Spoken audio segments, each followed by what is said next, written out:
Anda menyaksikan News Update pukul 10 waktu Indonesia Barat. Pemirsa, Polda Metro Jaya menggelar rekonstruksi pertama kasus tewasnya Wayan Mirna Salihin di Grand Indonesia hari ini.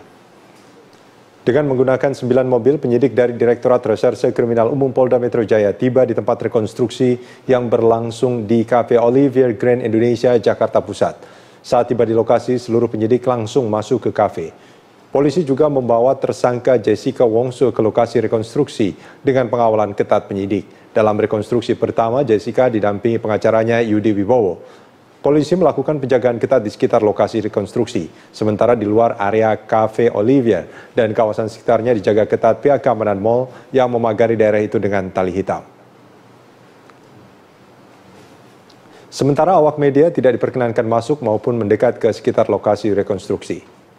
Aparat Polda Metro Jaya rencananya hari ini akan merekonstruksi peristiwa tewasnya Wayan Mirna Salihin di Cafe Olivier, Jakarta. Saat ini polisi telah menetapkan tersangka kasus pembunuhan tersebut yaitu Jessica Wongso. Dan untuk mengetahui bagaimana perkembangan di lapangan, kita akan bergabung bersama reporter Sadrina Vanalia dan juru kamera Rio Cornelianto yang saat ini berada di lokasi kejadian tewasnya Wayan Mirna Salihin. Ya, Sadrina, bagaimana persiapan rekonstruksi yang rencananya akan digelar hari ini? Apakah nanti Jessica akan hadir?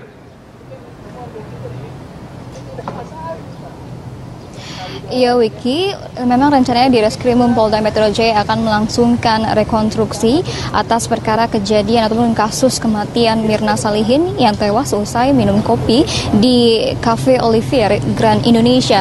Nanti rekonstruksi ini rencananya akan dilakukan pada pukul 8 pagi ini. Namun kami memantau di Cafe Olivier seperti yang di belakang saya ini, Cafe Olivier masih belum melakukan persiapan-persiapan terkait dengan rekonstruksi. Cafe Olivier masih tertutup dan menurut dari pihak dari manajemen gedung Grand Indonesia, pihaknya ini belum mendapatkan konfirmasi dan juga surat izin untuk melakukan rekonstruksi dari Direskrimum Polda Metro Jaya. Sejauh ini juga dari Direskrimum Polda Metro Jaya, sementara juga untuk dari pihak kuasa hukum Jessica Wongso ini juga belum hadir di Cafe Olivier. Namun Jessica Kumala Wongso yang sudah ditetapkan sebagai tersangka dipastikan hadir dalam rekonstruksi yang akan dilakukan pada pukul 8 pagi ini. Hal ini dipastikan oleh kuasa hukum Jessica Wongso yaitu Yudi Wibowo yang sempat kami hubungi melalui sambungan telepon pada pagi ini. Dan Jessica Wongso nanti akan didampingi oleh sejumlah kuasa hukumnya seperti Yudi Wibowo, kemudian juga Yayat Supriyatna dan juga Hidayat Bustom.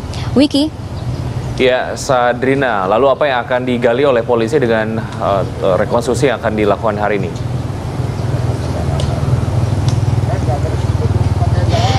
Rekonstruksi yang dilakukan pada hari ini adalah rekonstruksi pertama setelah Jessica Kumala Wongso ditetapkan sebagai tersangka atas kasus kematian Wayan Mirna Salihin.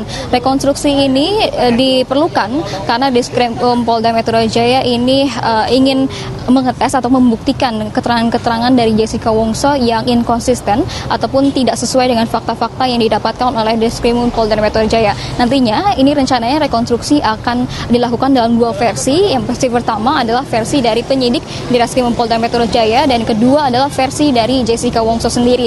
Menurut dari kuasa hukum Jessica, Yudi Wibowo tadi yang sempat kami hubungi ini mengatakan bahwa pihaknya ataupun Jessica menuruti apapun arahan dari pihak kepolisian. Tapi Jessica ini masih tetap kekeh dengan ataupun bersikeras dengan pengakuannya bahwa dirinya tidak melakukan apa yang disangkakan oleh Direskrimum Polda Metro Jaya, yaitu menaruh sianida di dalam kopi Vietnamese yang diminum oleh Mirna Salihin. Sejauh ini kami juga masih menunggu kapan dari proses konstruksi yang akan dilakukan dari Cafe Olivier ini.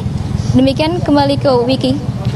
Baik, Sadrina, terima kasih atas laporan Anda. Selamat bertugas kembali. Pemirsa, demikian Sadrina Vanalia dan juru kamera Rio Cornelianto dari kawasan Bundaran HI, Jakarta. Pemirsa, Gubernur DKI Jakarta Basuki Cahayapurnama menyambut positif pakar hukum tata negara Yusril Iza Mahendra yang memastikan dirinya bersedia maju sebagai calon Gubernur DKI Jakarta. Sementara itu, Adiaksa Daud menegaskan akan terus maju mengikuti pemilihan Gubernur Jakarta 2017 melalui jalur independen.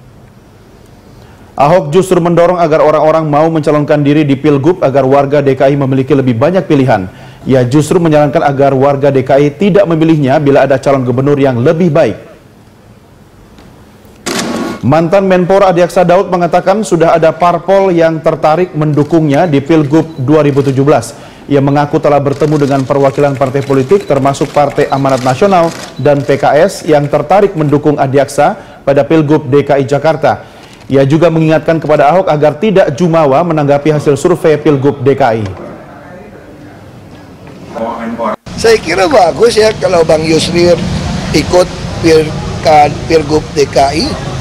Ya kan, supaya kan orang punya pilihan banyak. Bagus saya kira gitu loh. Siapa yang bertanya? Ya kita kan bukan siap, saya malah mendorong supaya banyak orang mau calon di DKI. Supaya warga DKI punya banyak mendengarkan kira-kira program-program visi misi orang itu apa. Strateginya apa, kebijakannya apa. Bisa aja kan program saya kurang baik. Program saya kurang cepat. Nah kalau banyak yang ikut, kan warga DKI jadi belajar kan, oh kalau yang ini lebih cepat. Misalnya orang kritik saya, normalisasi sungai kejam, semua rumah pinggir sungai dibongkar. Mungkin ada calon yang akan datang bilang, kalau saya nggak saya bongkar, saya punya caranya gimana, pokoknya gue punya cara deh.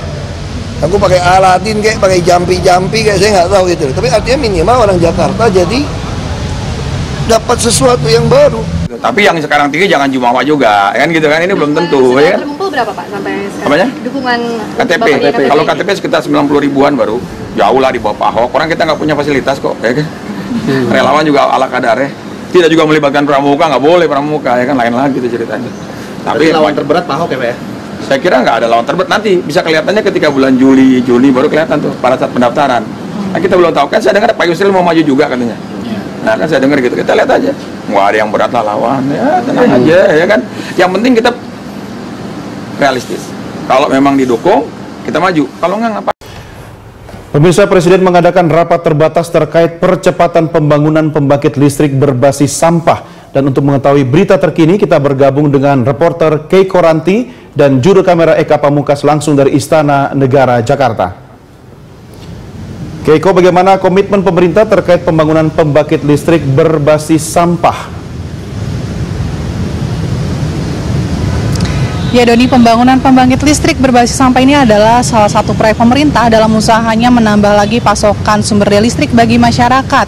Dan salah satunya adalah sampah yang juga menjadi masalah lingkungan di sekitar. Dan untuk itu akan ada diterbitkan peraturan presiden atau perpres mengenai percepatan pembangunan pembangkit listrik berbasis sampah yang akan segera dilakukan di sejumlah kota. Dan perpres ini juga mengatur selain mengenai percepatan pembangkit listrik juga mengenai regulasi-regulasi apa saja yang nantinya akan dipersingkat ini untuk perizinan tak hanya dalam pengelolaan sampah dan juga nantinya sampah yang akan diubah menjadi listrik. Berikut kutipan pernyataan dari Menko Perekonomian Darmin Nasution. Ini adalah untuk mempercepat pemanfaatan sampah menjadi tenaga listrik. Ya, kalau dilihat listriknya saja, pasti seperti selama ini terjadi diskusi terus-menerus karena kemahalan, PLN tidak mau. Sekarang dibuat mekanismenya yang jelas, perhitungannya yang jelas. Kalau sampai terlalu mahal, pemerintah akan membantu. Ya. Dalam ratas ini juga ditekankan bahwa penyediaan listrik melalui basis sampah ini tidak akan memiliki pasokan atau berdaya sangat tinggi dibandingkan dengan sumber daya lainnya. Dikarenakan tujuan utama dari pembangkit listrik berbasis sampah ini adalah untuk menekan masalah sampah yang ada di kota-kota besar. Dan juga nantinya pembangkit listrik ini bisa dinikmati oleh warga. Oleh karena itu Perpres ini selain juga mengatur mengenai pembangkitan listrik ini, juga nantinya akan dibahas juga mengenai harga karena sudah ada perjanjian bahwa pembangkit listrik ini nantinya hasilnya harus dibeli oleh PLN. Namun untuk mengenai harga masih akan didiskusikan, bila nantinya terlalu mahal akan dibantu oleh pemerintah agar bisa dinikmati oleh masyarakat. Doni.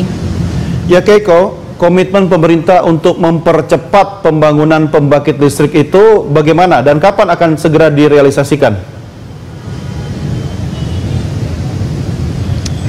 Ya, Perpres yang nantinya akan segera diterbitkan ini menjadi awal bahwa pembangunan pembangkit listrik berbasis sampah ini akan dilakukan. Tadi Menko Darmin menyatakan bahwa pengelolaan sampah menjadi listrik ini sebenarnya sudah dilakukan oleh sejumlah kota. Oleh karena itu, dalam Perpres ini juga nantinya mengatur 7 kota yang akan menjadi pilot project pembangunan pembangkit listrik berbasis sampah. Ini ada diantaranya adalah di Jakarta, di Bandung, Tangerang, Semarang, Surabaya, Solo, dan Makassar. Di pilot project ini sengaja dipilih kota-kota besar yang memiliki produksi sampah lebih dari 1.000 ton per hari. Dan kenapa Solo juga diikutkan meski kota kecil, ini akan menjadi pilot project nantinya bagi kota-kota menengah yang memproduksi sampah 200 hingga 250 ton per hari. Dan untuk itu juga Presiden menegaskan bahwa tidak akan ada lagi rapat mengenai pembangkit listrik tenaga sampah ini, karena setelah Perpres nantinya diterbitkan harus ada lanjutan yang jelas bahwa pilot project ini akan segera didirikan di 7 kota tersebut, Doni. Ya baik, Keiko Ranti dan juru kamera Eka Pamungkas melaporkan langsung dari Istana Negara, Jakarta. Ibunda Jessica Wongso, Imelda Wongso menjalani pemeriksaan di Ditreskrimum Polda Metro Jaya. Baik Jessica dan Imelda, keduanya diperiksa secara terpisah. Selama kurang lebih 3 jam, Imelda Wongso diperiksa oleh penyidik Ditreskrimum Polda Metro Jaya. Menurut kuasa hukum Jessica Wongso, Hidayat Bostam, Imelda diperiksa selama 3 jam dan dicecar sebanyak 20 pertanyaan. Saat keluar dari ruang pemeriksaan, Imelda tidak memberikan pernyataan kepada pers. Ia hanya tertunduk hingga akhirnya meninggalkan Mapolda Metro Jaya pada pukul 20 waktu Indonesia Barat. Bisa dong, terpisah. Biasa pertanyaannya, kenal nggak si ibu ini dengan Jessica? Ya kenal, karena itu ibu dan anak gitu loh. Biasa begitu, biasa pemeriksaan biasa. Oh, gitu. Yang ada sebagainya nggak ditanyain teman. Nah, jangan pertanyaan biasa saja. Ada berapa pertanyaan, Pak? Ya kira-kira pertanyaan 20. Spesifik nggak ada pertanyaan spesifik. Tadi ditemani Pak selama. Nggak ada yang spesifik. Cuma ditanya pertanyaan. Pemeriksaan ibu berapa lama tadi Pak? Berapa lama?